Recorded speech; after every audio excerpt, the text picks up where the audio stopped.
untuk ke sana malam penutupan itu. Karena saya tidak ingin, saya adalah umaro, itu tanggung jawab saya. Tiba-tiba mereka datang dengan membawa panah. Sementara orang-orang Doli bawa celurit, bawa arit, bawa macam-macam. Saat itu saya jelaskan ke kelompok tadi, saya sampaikan kita sudah janji bahwa bapak-bapak nggak akan kesini. Kenapa bapak-bapak kesini? Saya sampaikan kalau bapak-bapak nggak pulang maka saya nggak akan nutup.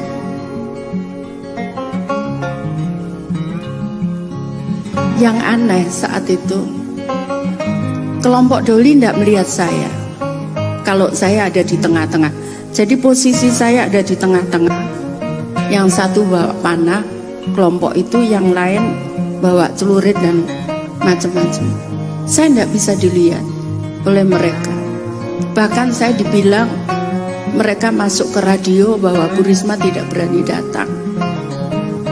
Padahal saya sholat maghrib di Islamic Center, kemudian saya ada di situ menjelaskan kepada mereka. Kemudian setelah itu saya ngotot mereka harus pulang kelompok ini. Saya masuk ke Islamic Center dengan Pak Menteri Agama, Menteri Sosial saat itu penutupan. Pulang nggak ada lagi yang lihat saya.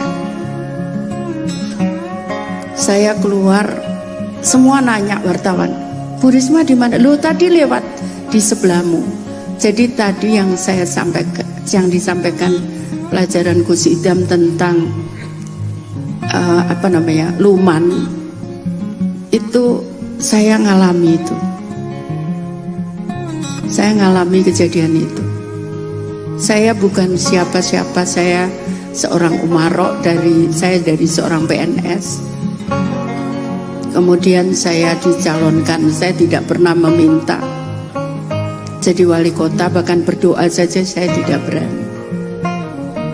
Saya tidak berani karena saya tahu ini berat jabatan ini. Karena itu saya tidak pernah mendaftar. Ini saya ajarkan sama Mas Heri juga. Saya tidak pernah mendaftar dan saya tidak berani berdoa untuk jadi. Biarkanlah, saya percaya bahwa di lautan mahfud sana sudah ditetapkan bahwa siapa akan jadi wali kota, siapa akan jadi gubernur. Saya tidak berani meminta karena tanggung jawabnya berat, Bapak Ibu sekalian. Berat sekali. Tadi disampaikan soal bagaimana lumas. Saya jam 5 pagi habis sholat subuh, saya cari jadi wali kota maupun jadi menteri. Saya selalu muter cari, kadang-kadang ketemu orang yang saya juga, kalau 5:30 di Jakarta tuh masih gelap. Tiba-tiba ada seseorang bangun, matanya segini, saya kaget. Saya pikir apa, ternyata dia manusia silver yang suka badannya dicat. Nah, dia kena iritasi matanya sehingga bengkak. Langsung saya bawa ke kantor saya kasih makan 3 piring habis, padahal perempuan. Mungkin sudah berapa hari nggak makan. Saya bawa ke rumah sakit, ternyata dokter itu menyampaikan, untung hari ini nyampe, kalau besok saja dia sudah buta. Jadi tadi yang disampaikan itu betul di dalam oleh Gus Idam itu. Saya coba belajar itu. Kadang-kadang saya dapat uang dari kantor, tidak bawa pulang ke rumah karena habis saya bagi untuk itu. Jadi saat saya maju, saya sampaikan, ini gimana, saya bilang itu, mau suruh daftar uang duit aja nggak gablek. Ya, jadi tapi saya percaya bahwa saya dulu juga begitu saat jadi wali kota. Bahkan saat itu saya jadi PNS, kemudian saya cuti, saya cuma dapat 30% gaji. Saya bingung bagaimana makan saya. Akhirnya saya jual sawah yang diberikan orang tua saya. Demikian pula sekarang, bagaimana mau nyalon gubernur nggak punya duit?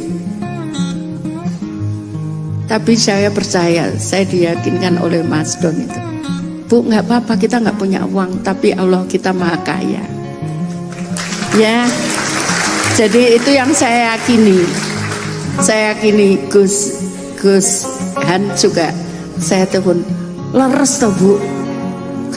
Ya Gus, mosok saya pernah bohong. Ya saya suruh budal, suruh pulang, mau saya juga nggak tahu. Begitu Gus, saya ndak bisa kadang ngontrol mulut saya saat saya tiba-tiba suruh berangkat, suruh pulang ke Surabaya. Loh saya ngapain? Saya juga bingung suruh pulang itu. Mbak besok daftar, saya bingung, tak pikir daftar apa, saya bilang gitu.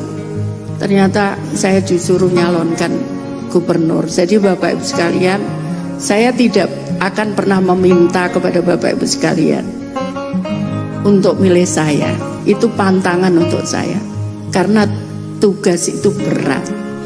Saya sempat berantem sebelum saat saya jadi wali kota. Kalau Khalifah Umar bin Khattab mencari warganya yang makan dengan manggul makanan yang tidak bisa makan, ya saya ngomong gimana mungkin saya kuat manggul, wong bawa badan saya aja berat kadang-kadang.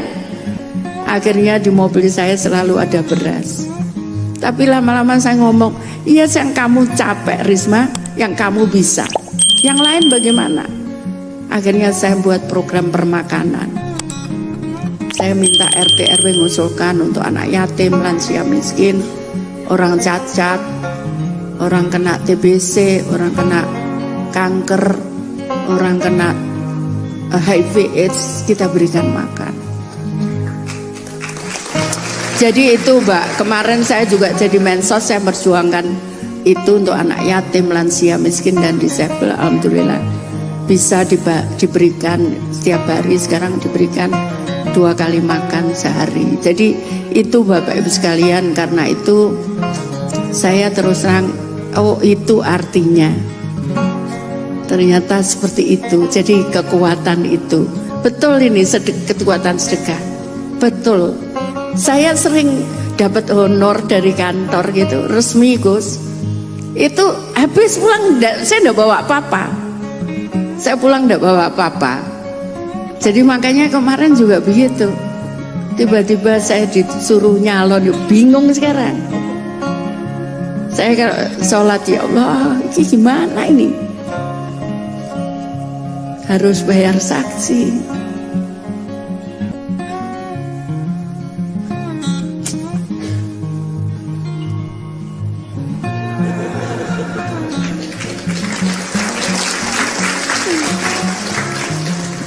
Begitu.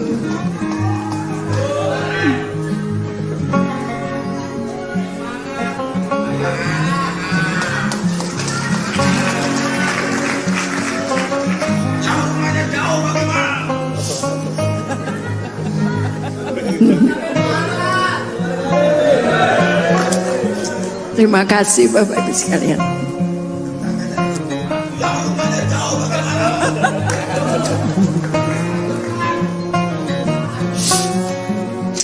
Saya mohon maaf.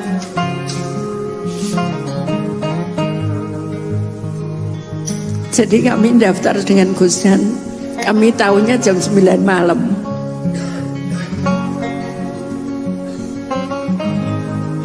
Besoknya disuruh daftar. Di jalan saya juga bingung, ini ya opo gitu. Tapi insya Allah maha kaya. Itu Bapak Ibu sekalian, sekali lagi saya mohon maaf. Saya percaya bahwa pasti Allah akan memberikan jalan kepada saya. Meskipun saya juga nggak tahu jawabannya yang hari ini seperti apa. Jadi itu Bapak Ibu sekalian, saya hanya mohon doanya, mudah-mudahan saya kuat. Karena besok pagi saya harus ke Gresik, terus habis itu ada acara, terus saya harus ke Sumenep. Insya Allah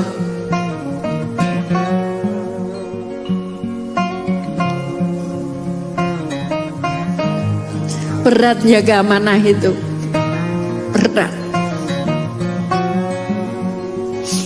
Saya jam 2 malam saya keluar, kalau hujan saya tidak peduli. Kadang mobil saya belum datang, saya naik taksi sendiri, saya tidak takut. Saya ke rumah pompa sendiri, saya nggak takut. Saya jadi menteri sosial, naik perahu kiri kanan saya buaya, di atas ular, saya nggak takut. Saya sampaikan waktu nutup doli pun saya sudah pamit, kalau saya mati insya Allah saya akan mati syahid dan nggak usah ditangisi. Dan itu selalu saya lakukan saat saya pergi ke luar Jawa. Bapak Ibu mungkin tidak pernah tahu kalau saya naik kapal, saya naik 30 jam. Saya jalan darat 17 jam, 19 jam. Kadang harus masih naik motor lagi 5 jam. Saya dibonceng sepeda motor. Saya jalani, insya Allah saya nggak takut kalau soal itu. Tapi saya tidak berani untuk meminta jabatan itu. Tidak berani saya. Karena ini tanggung jawabnya berat. Saya tidak mau suatu saat malaikat, kamu Risma gak boleh masuk, gak boleh masuk surga. Karena kamu dulu waktu itu rakyatmu terlantar, kamu diam saja. Saya tidak berani itu. Karena itu sekali lagi saya tadi suruh pidato, saya pidato apa ini, saya ya bingung, soalnya saya ndak akan kewetu itu, nggak akan keluar itu. Orang saya besok pemilihan wali kota itu yang pertama saya minta tolong, sudah Gus Lutfi, Gus saya dibantu untuk tidak jadi, lu gimana sih bunda ini? Ya Gus aku takut Gus itu. Tapi ternyata jadi juga meskipun nggak punya uang gitu. Yang kedua saya udah nggak, jadi saya kampanye terakhir yang kedua jadi wali kota, saya posisi di Jambi. Saya posisi di Jambi, besoknya saya pulang, terus saya datang langsung ikut nyoblos. Jadi saya bagaimana meminta, saya kampanyenya justru di luar, diminta kampanye di Jambi. Kenapa? Karena saya juga takut. Ini sebenarnya ya sudah jalani aja Gus. Ke sana diundang, ke sana ya ke sana, diundang ke sini begitu. Saya kira begitu ya Bapak Ibu sekalian. So mohon maaf saya tidak bisa ngomong apa lagi gitu. Saya kira itu, terima kasih, mohon maaf kalau ada yang kurang berkenan. Saya akhiri, wassalamualaikum warahmatullahi wabarakatuh. Waalaikumsalam warahmatullahi wabarakatuh. Masya Allah, istimewa. Ini kan malah walaupun beliau nggak bisa pidato kata-kata beliau, tapi menurut kita kan ini pelajaran luar biasa. Dan bekas-bekasnya kan memang ada kan. Ya Allah, alhamdulillah. Artinya ketika kita mendahulukan kepentingan orang lain, kepentingan umat atau hablum minan nas, insya Allah kita akan dinaikkan derajatnya oleh Allah Subhanahu wa Ta'ala.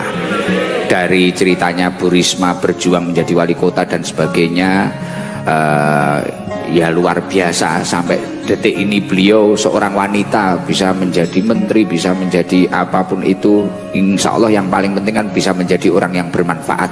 Nah ini pelajaran yang paling penting. Dan ini nyambung dengan yang kita pelajari masalah dermawan itu tadi. Dan dermawan itu tidak harus berupa uang atau apapun itu gitu. Ya, yang penting mungkin kita ringan tangan membantu orang lain, menolong orang lain, entah itu lewat jabatan kita, lewat apapun kelebihan yang diberikan Allah di dalam diri kita. Masya Allah.